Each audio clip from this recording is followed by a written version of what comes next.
Ano ang gagawin kapag depressed ka? Medications, yes. Consult the expert, your doctor. But there are also other ways, pero yun na po yung best. Nothing more and nothing less. Because you have to. Experts lang. Pero meron pang ibang way, and that is prayers to God. Gagaling ka din. Ako, may depression din ako. Hindi ko alam kung dahil sa kape-pray ko kay God, kung unti-unti na akong gumagaling. Pero for confirmation pa, oo, okay, so.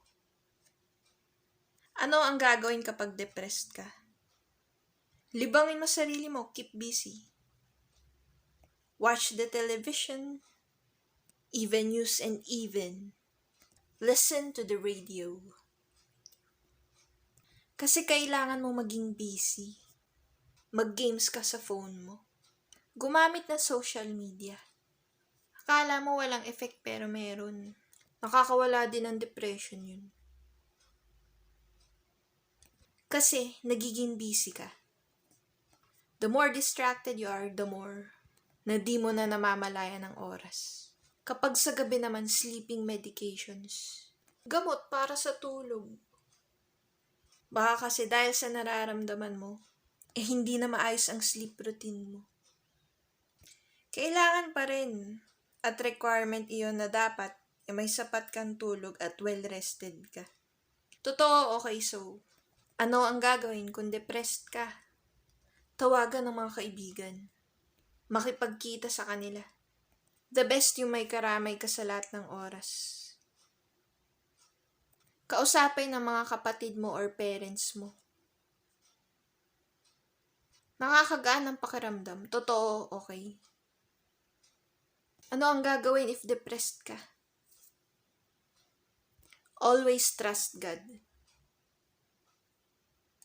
Di ba madami na kayo napapanood o naririnig na nakapag-heal na si God ng mga mentally ill na tao?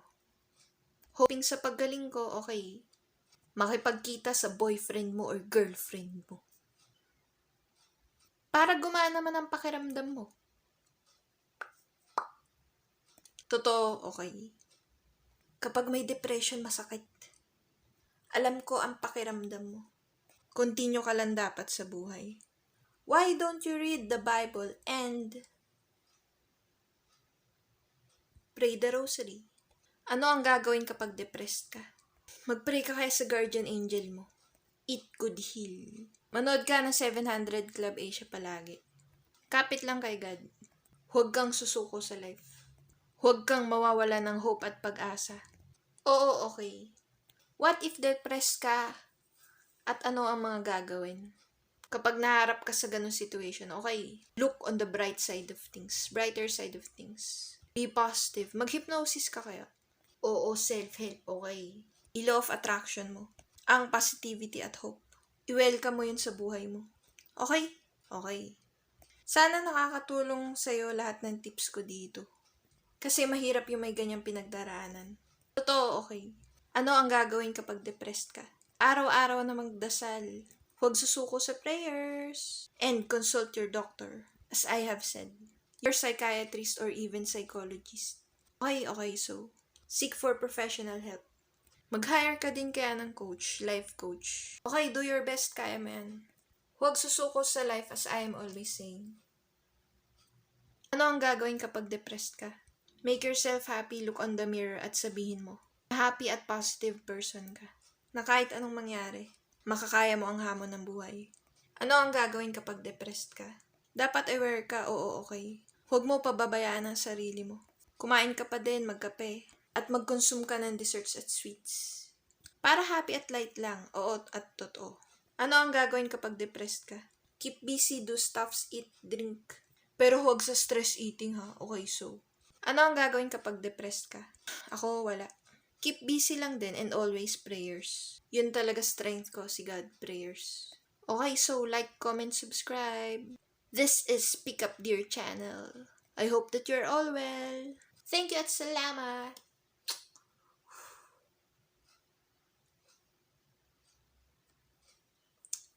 Buko.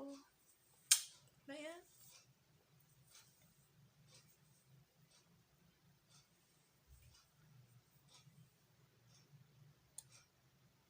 Speak up, dear.